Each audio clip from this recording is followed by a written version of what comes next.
Bunyi ada.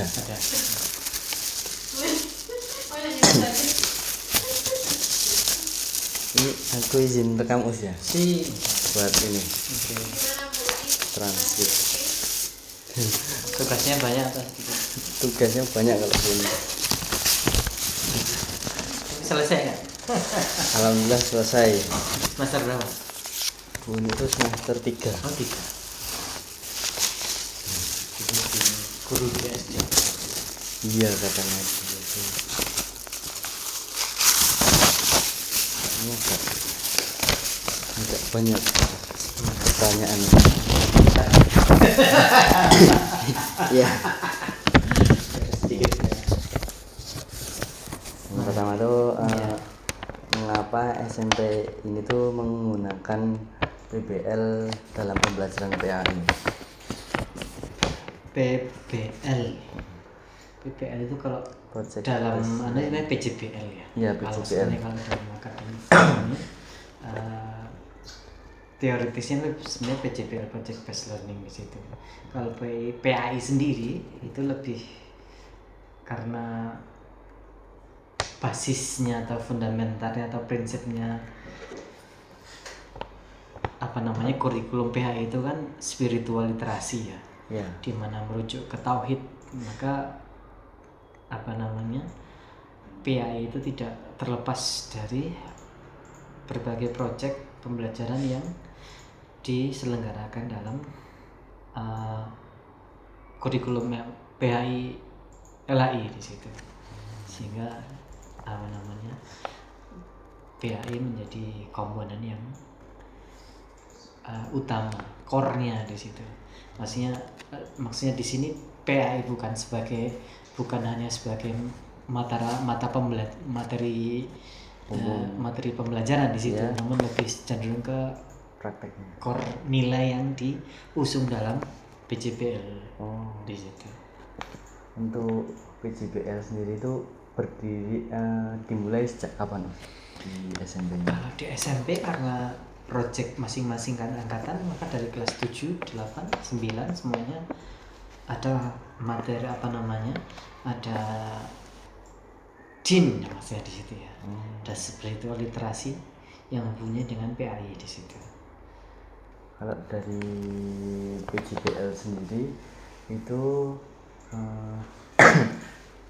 di kebijakannya dari pihak sekolah atau pihak gurunya atau dari pihak yayasannya?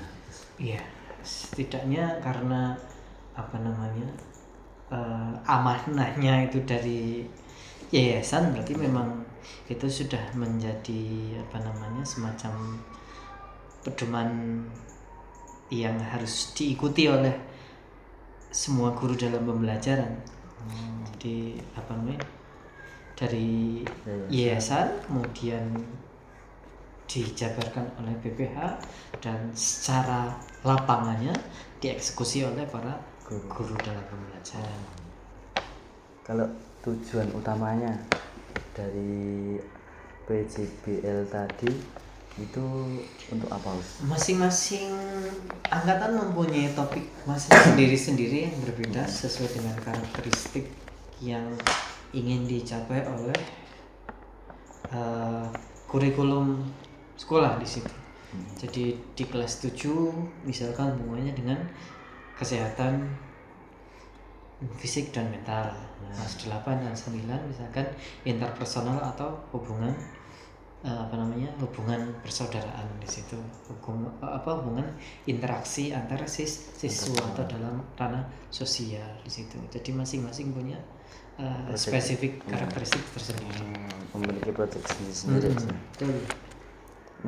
Dalam pengambilan keputusan ini tuh PBL ini diterapkan itu apakah dari lembaga langsung ke guru atau dari ke BPH dulu habis itu ke guru? Itu melalui rapat atau melalui? Iya, secara eksekusinya itu guru-guru mengikuti pedoman kurikulum yang sudah disusun oleh BPH yayasan di situ.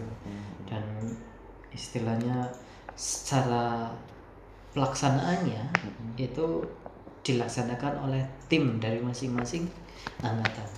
Jadi tim kelas 7 sendiri, kelas 8 sendiri, kelas 9 sendiri di situ.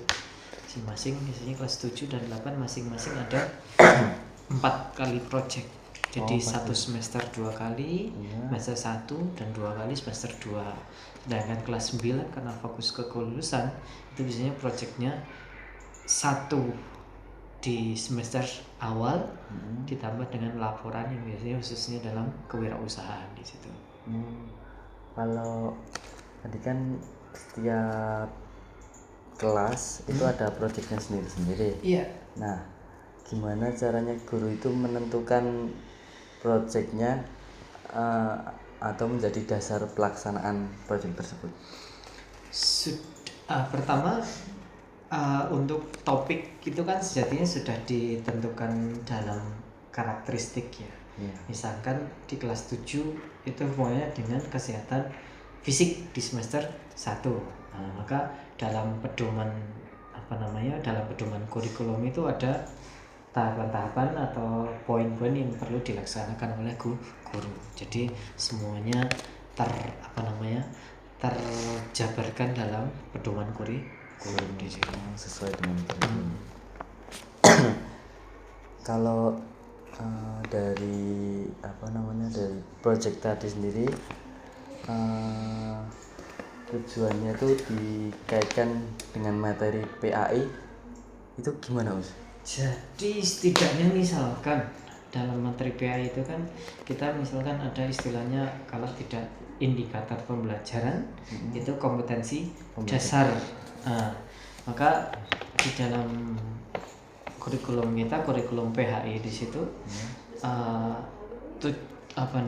PPL itu mengarah kepada khususnya PHI itu mengarah pada misalkan pemahaman atau sampai dengan penguasaan pelaksanaan dalam kehidupan sehari-hari, masalah misalkan tauhid, pemahaman tentang akidah di situ, kemudian pelaksanaan ibadah sehari-hari, dan juga hubungannya dengan bagaimana pembelajaran Al-Quran di dalam di dalam sekolah itu. Jadi saya memang kalau misalkan topik kelas 7 apa sih hubungannya iman kepada Allah dengan fisik yang dimiliki oleh manusia misalkan. Maka di sini dijabar kembali misalkan dalam prakteknya bahwasanya kita menjaga kesehatan itu bagian daripada amanah kita sebagai hamba Allah misalkan di situ. Seperti itu. Ini tentang pendesain perencanaan proyek. Iya. Gimana guru itu merancang proyek sebelum pembelajaran dimulai dan cara nentuinnya tuh bentuknya gimana, Mas? Jadi misalkan salah satunya misalkan dari topik atau tema project itu berdasarkan tema ya. Iya. Project topiknya temanya misalkan tema pertama pada project di sini project based learning, maka guru-guru angkatan itu kemudian mengadakan semacam musyawarah rapat di situ dan mereka mengkaji kira-kira komponen dasar dan indikator dari topik pembelajaran yang akan dieksekusi atau dilaksanakan seperti apa di situ. Dan kemudian setelah itu dari kompetensi dasar di sini diturunkan kembali dalam aktivitas-aktivitas pembelajaran sesuai dengan tujuan yang ingin dicapai di situ. Kalau dalam pembentukan kelompok siswanya itu diacak atau gurunya milih? Ada beberapa landasan di situ. Jadi biasanya kan anak-anak punya karakteristik berbeda-beda. Dan untuk membuat mereka bisa berjalan dalam dalam kelompok, maka perlu diketahui kira-kira anak mana yang punya kemampuan leadership, kepemimpinan, bisa mengajak teman-temannya. Mana kira-kira anak-anak yang istilahnya bisa berinteraksi di situ. dan apa namanya mana ya kalau seandainya kondisi anaknya misalkan masih butuh bantuan, itu kira-kira siapa yang bisa membantu anak tersebut di situ. Karena kadang-kadang memang kelompok itu kan tidak lepas dari konflik ya. Iya. Maka salah satu yang perlu dikelola, diatur dalam pembentukan kelompok ini, guru-guru perlu mengetahui kira-kira apa namanya porsi dari masing-masing kelompok itu seperti apa di situ. Jangan sampai semua siswa lemah sehingga target atau tujuan pembelajaran belum tercapai dengan kelompok ini, sehingga perlu apa namanya lebih proporsional di situ dalam pembentukannya. Dalam pembentukannya. Kalau dengan seperti media belajarnya proyek atau alat proyek yang digunakan sama indikator keberhasilan proyek tersebut, itu cara menentukannya gimana? Indikator pencapaian ya. Indikator pencapaian. Di situ Kak, karena di sini berbasis proyek, sehingga biasanya di akhir proses pembelajarannya itu akan ada sesuatu yang ditampilkan atau ditunjukkan kepada orang tua yang dibawakan oleh anak-anak di situ. Misalkan di kelas 9 contohnya, proyeknya itu kan berupa kewirausahaan di situ. Maka ketika di akhir di akhir pembelajaran, salah satu indikatornya adalah misalkan anak-anak sudah dibagi sesuai dengan perannya masing-masing. Ada yang menjadi CEO, ada yang kemudian menjadi bagian marketing, ada yang bagian produksi, ada yang bagian bendahara. Mereka bertugas dalam misalkan bazar jual beli sesuai dengan peran mereka, dan mereka bisa bekerja sama. Plus ya, karena ini bagian produksi, itu ada komoditi yang mereka mereka tawarkan kepada para customer atau pelanggan berupa masyarakat di sekolah di situ. Harusnya dalam menyusun jadwal proyek tadi, bagaimana jadwal pelaksanaannya tuh yang disusun sama pembagian waktu setiap tahapan proyek. Iya, jadi biasanya dalam satu tema proyek yang diusung itu setidaknya misalkan di kita 4 sampai 5 pekan ya. Dan 5 pekan itu prosentasenya tidak seluruhnya digunakan untuk proyek. Karena di sini misalkan setiap anak ada jam Quran, maka ada jam Quran dalam satu hari. Dan proyeknya misalkan yang digunakan proyek adalah sekitar 2 kali tatap muka. Kalau misalkan satu tatap muka 40 menit, maka 1 jam pelajaran itu 40 menit, maka 2 tatap muka berarti 2 kali 2 JP. Berarti 80 kali 2 atau 160 di situ. 160 berarti itu kan berapa? 2 jam 40 menit ya di situ. Nah, karena di lain itu memang ada aktivitas yang anak-anak lakukan di situ. Misalkan selain jam Quran, ada aktivitas pembelajaran di subjek-subjek yang lain. Misalkan ada literasi, numerasi, pembelajaran bahasa, entah itu bahasa Arab dan bahasa Inggris di situ. Jadi kalau dibilang kalau seandainya dalam satu hari itu bisa sekitar 30% untuk proyek dalam waktu 4 sampai 5 pekan. Karena dalam proses penjadwalannya di sekolah sendiri itu ada 2 model pembelajaran anak-anak di situ. Jadi misalkan dalam 1 semester itu ada 2 kali proyek, ada 2 kali pembelajaran berdasarkan mata pelajaran. Maka ketika proyek itu ada mata pelajaran yang masih dijalankan. Misalkan bahasa Arab, bahasa Inggris, kemudian Quran di situ. Yang lainnya tetap berjalan. Sedangkan di waktu istilah kita adalah short term lesson di situ, maka semua di situ tidak ada project, hanya saja pembelajaran misalkan mata pelajaran. Karena memang dalam kurikulum kita ada kurikulum nasional, sehingga esensial, materi-materi esensial yang harus diajarkan tetap harus disampaikan kepada anak-anak di situ. Kalau untuk memastikan bahwa proyek itu selesai itu gimana dari pencapaian indikator atau Iya, jadi setidaknya masing-masing indikator berdasar tujuan pembelajaran itu kan harapannya terchecklist ya. Kira-kira pencapaiannya berapa persen? Apakah sudah tercapai atau belum di situ? Jadi di akhir itu senantiasanya ada assessment ketercapaian di situ. Dari di awal mula kan dalam penentuan atau perancangan project itu kan berdasarkan KD dan indikator. ya.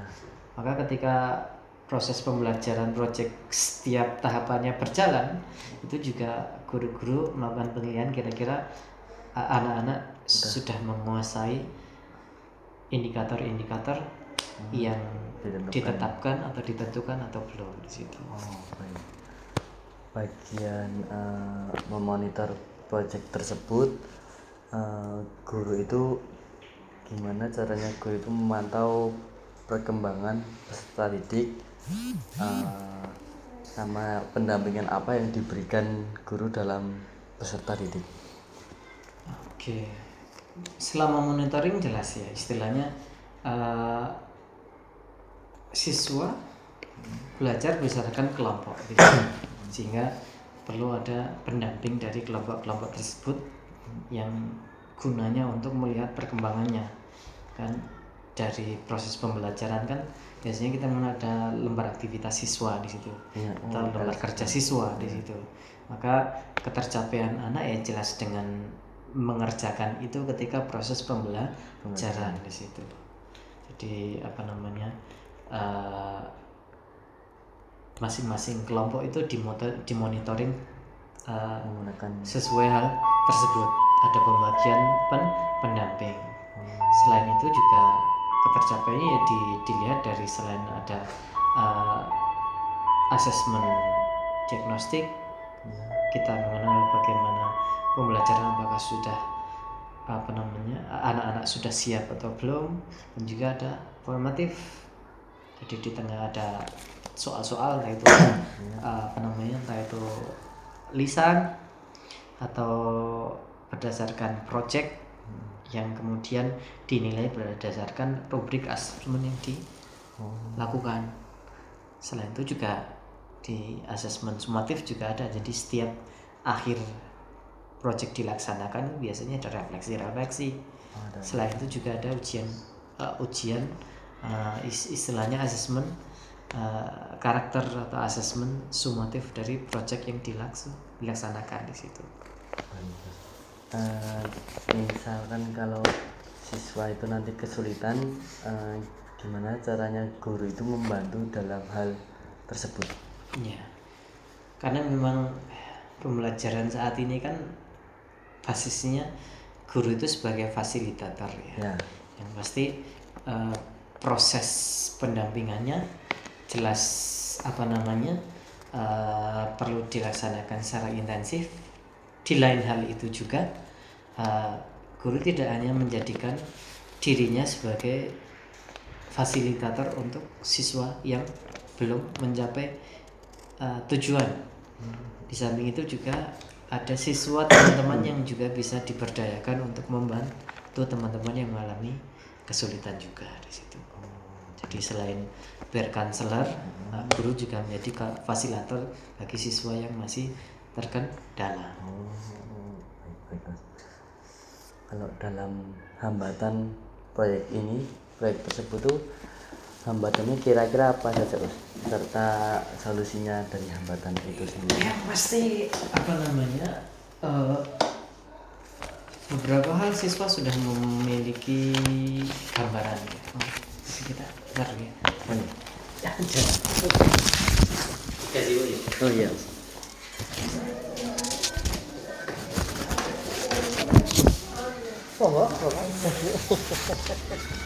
Tuang dulu dulu. Saya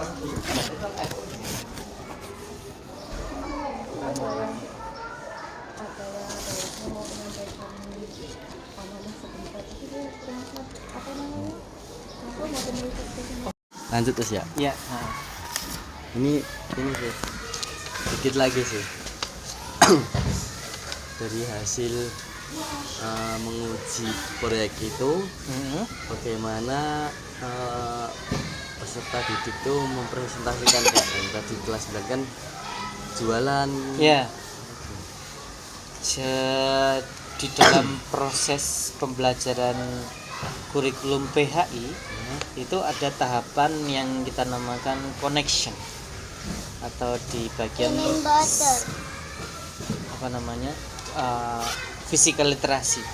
Dan salah satu indikator dalam aktivitas ini itu siswa bisa mempresentasikan atau mengkomunikasikan ide-ide yang dicurahkan dalam proses pembelajaran. Kadang-kadang bisa dengan presentasi secara lisan atau kemudian integrasi dalam digital, mereka buat presentasi dengan slide, Canva dan sebagainya, atau dengan karya-karya terkait di situ. kalau dari penilaian tadi kan berdasarkan apa namanya KD dan pencapaian indikatornya tadi ya. Kalau untuk fokus penilaiannya tersebut itu di bagian mana nih? Apa bagian antar temannya? Semuanya saya kira karena di sini apa namanya secara kompetensi dasar itu ada bagian-bagian yang menjadi target dari pembelajaran project, maka di poin-poin tersebut yang kemudian menjadi asesmen yang dilakukan bagi siswa di situ. Contoh misalkan kayak seperti tadi ditanyakan bagaimana presentasi, maka asesmennya adalah anak-anak bisa melakukan presentasi terkait dengan topik atau tema yang sedang dibawakan dengan berbagai media atau model yang digunakan. Kalau misalkan peserta didik sudah selesai melaksanakan proyeknya, bagaimana caranya guru itu merefleksi peserta didik setelah proyek selesai? Jadi memang salah satu hal penting dari pembelajaran PM kurikulum merdeka itu adalah mindful, kesadaran, dan juga meaningful, ada makna di situ, sehingga refleksi jadi bagian yang tidak bisa dilepas dari proses pembelajaran. Maka sehingga salah satu desain dalam pembelajaran itu harus ada refleksi dari setiap kegiatan yang dilakukan. Dan dalam PHI sendiri, maka refleksi itu mencakup atau hubungannya dengan literasi yang didalami dalam proyek tersebut. Misalkan proyek hubungannya dengan kesehatan, maka refleksi lebih mendalamnya adalah bagaimana istilahnya kaitannya kesehatan yang mereka pelajari dalam proyek tersebut. Dari PJBL tadi, manfaat yang dirasakan guru maupun siswa sendiri apa biasanya? Cukup banyak yang sebenarnya didapat oleh guru dan siswa dalam pembelajaran.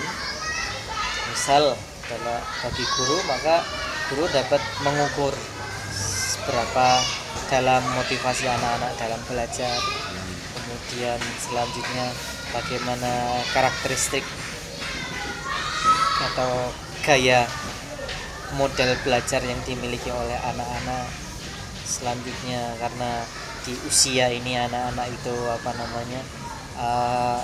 sedang tumbuh dalam ranah sosialnya, bagaimana karakteristik sosial anak-anak dalam pembelajaran.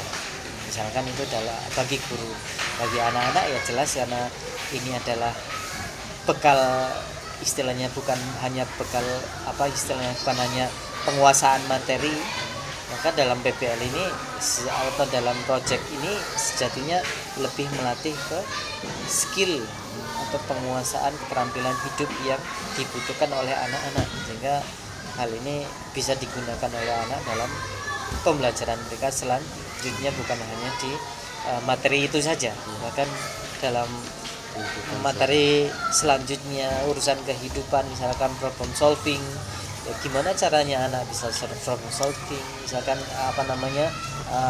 sosial konflik, gimana sih cara mereka kemudian bisa memecahkan masalah sosial agar tidak berkelanjutan di situ. Ya, kalau istilah kita ya lebih cenderung mematangkan lagi self regulation learningnya di situ. Anak-anak punya regulasi belajar secara mandiri dan memahami bahwasanya konsep belajar itu ya bukan hanya dalam hal mata pelajaran saja. Ini juga bisa diterapkan dalam kehidupan. Dalam PBL sendiri perubahan apa yang terlihat signifikan pada anak-anak peserta didik itu?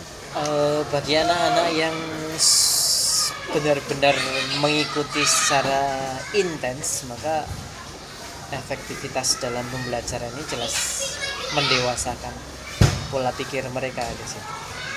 Jadi kalau seandainya mungkin dulu anak-anak dipaksa mungkin untuk belajar, maka harapannya ke depan anak-anak bisa lebih mengkondisikan diri, menyiapkan diri mengapa mereka butuh belajar, apa aja yang kemudian mereka perlu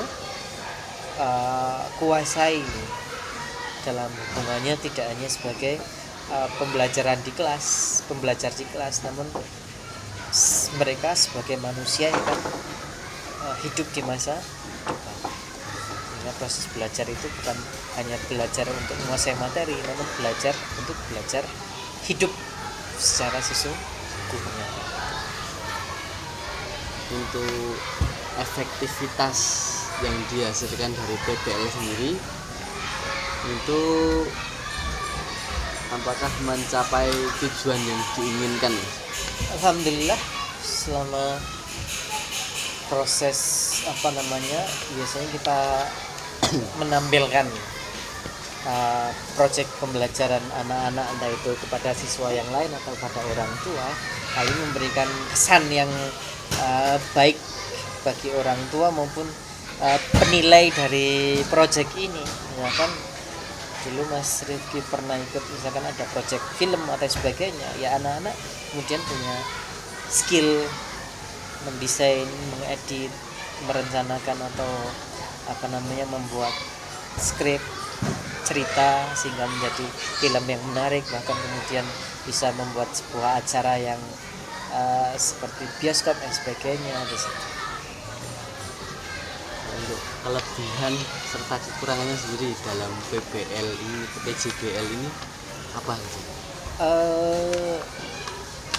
Untuk kelebihannya, maka project itu mengintegrasikan berbagai mata pelajaran dalam pembelajaran, sehingga anak-anak jadi tahu kira-kira sebenarnya manfaat apa sih yang didapat dari anak-anak ketika mereka belajar materi-materi tersebut. Bahkan mereka bisa menerapkannya dalam kehidupan di situ. Bukan hanya sekedar hafalan maupun materi-materi yang harus dikuasai secara teoritis di situ. Jadi lebih ke ranah praktis ya, bagaimana materi-materi itu digunakan. Mereka juga jadi lebih mengenal dan mendalami hal-hal tersebut. Bahkan di beberapa siswa mereka kemudian jadi tahu, oh ternyata saya punya ketertarikan, minat di dalam bidang-bidang tertentu, dan itu sepertinya bisa saya dalami lebih lanjut di situ. Adapun untuk istilahnya kelemahan yang dilakukan dimiliki dalam PJBL, jelas project ini membutuhkan atau menuntut persiapan yang lebih matang, sehingga ketika misalkan dalam perjalanannya ini kurang, maka tujuan yang dicapai juga tidak maksimal. Selain itu juga motivasi dari anak-anak untuk menjalankan proyek itu butuh dimatangkan, butuh dikuatkan.